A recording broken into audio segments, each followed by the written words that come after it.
अस्सलाम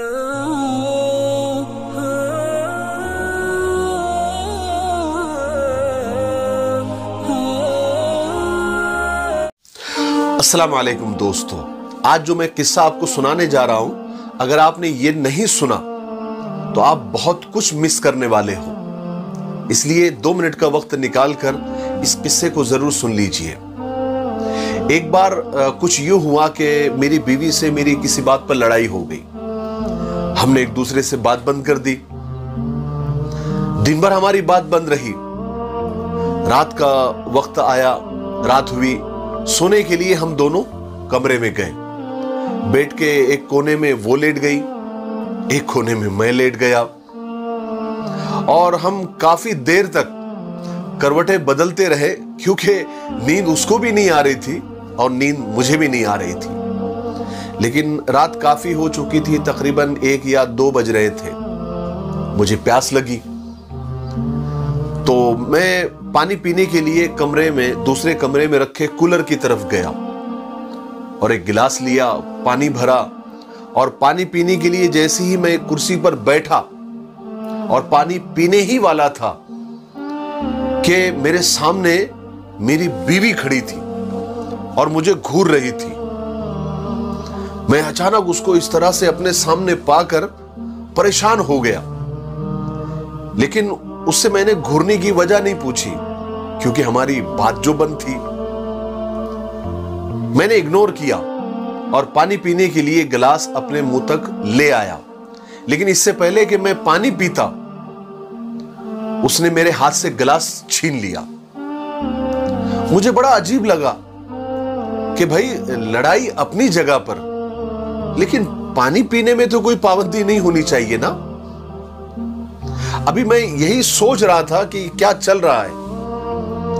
इतने में मेरी बीवी ने मुझसे कहा कि देखिए जी, लड़ाई अपनी जगह, लेकिन आप मुझसे मेरी खुशियां नहीं छीन सकते, मेरा सुकून नहीं छीन सकते। मैं और हैरान हुआ। मेरी हैरानगी में और इजाफा हुआ कि भाई, मैंने कौन सी खुशी छीन ली, मैंने कौन सा सुकून छीन लिया। बस हल्की फुल्की तू मैं हुई, थोड़ा सा झगड़ा हुआ और थोड़ी सी बात बंद है। इसमें कौन सी खुशी छीनने और सुकून छीनने जैसी बात है। मैं यही सोच रहा था, इन्हीं सोचों में मगन था कि मेरी बीवी ने मुझसे कहा, आपको पता है आपको पानी पिलाने में मुझे कितनी खुशी होती है, कितना सुकून मिलता है।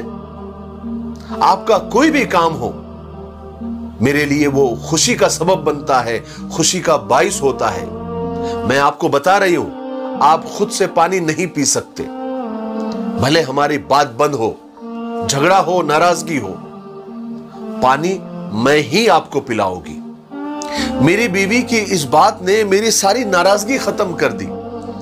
मैंने उठकर उसे गले से लगा लिया। उसने भी सारी नाराजगी खत्म करके मुझे अपनी बाहों में भर लिया और गले लगते हुए कहने लगी, आपको पता है मैं आपसे नाराज नहीं हो सकती। मैंने भी उसकी पेशानी चूमते हुए कहा कि मैं भी तुमसे ज्यादा देर तक नाराज नहीं रह सकता। लेकिन आपको पता है, आज इस बात को 5 साल हो गए। 5 साल गुजरने के बाद जब भी मुझे प्यास लगती है ना, मैं खुद ही उठता हूं पानी पीने के लिए। कमरे में जाता हूं, कूलर के पास पानी भरता हूं और कुर्सी पर पानी पीते हुए अपनी मरहूम बीवी की तस्वीर देखकर दहाड़े मार मार के रोता हूं कि वो आज मेरे साथ नहीं है, वो इस दुनिया से चली गई है। जो मेरे खुद से पानी पीने पर नाराज हो जाती थी और कहती थी, खबरदार खुद से पानी पिया तो। मेरे भाइयों और बहनों, मियां बीवी का रिश्ता खुदा ने इतना प्यारा बनाया है कि बस उसे समझने की जरूरत है, उसे निभाने की जरूरत है, एक दूसरे के लिए जीने की जरूरत है, एक दूसरे पर मरने की जरूरत है। लेकिन अफसोस अफसोस अफसोस, हमें ये सब बातें तब समझ में आती है जब हम में से कोई किसी वजह से हमसे जुदा हो जाता है। चाहे मौत उसे जुदा कर देती है या फिर कोई और वजह, तब हमें एहसास होता है कि हमें एक दूसरे की कितनी जरूरत है। काश हम एक दूसरे को समझ लेते, काश हम एक दूसरे के लिए अपने हक को माफ कर देते, अपने जज्बात को पीछे रख देते और सामने वाले के जज्बात और उसकी फीलिंग को समझते, तो शायद हमारी जिंदगी खुशियों से भरी होती। मेरी नजर में तो सच्चा इश्क वो है कि जो इत्र, खुशबू, परफ्यूम से शुरू होकर विक्स, बाम, आयोडेक्स और मुंह तक साथ निभाए। क्योंकि इश्क वो नहीं जो कोई कर रहा होता है, इश्क तो वो है जो कोई निभा रहा होता है। मुझे उम्मीद है कि आपको इस छोटे से किस्से से बहुत सारी बात समझ आ गई होगी। मेरे लिए दुआ करते रहे। अस्सलाम वालेकुम।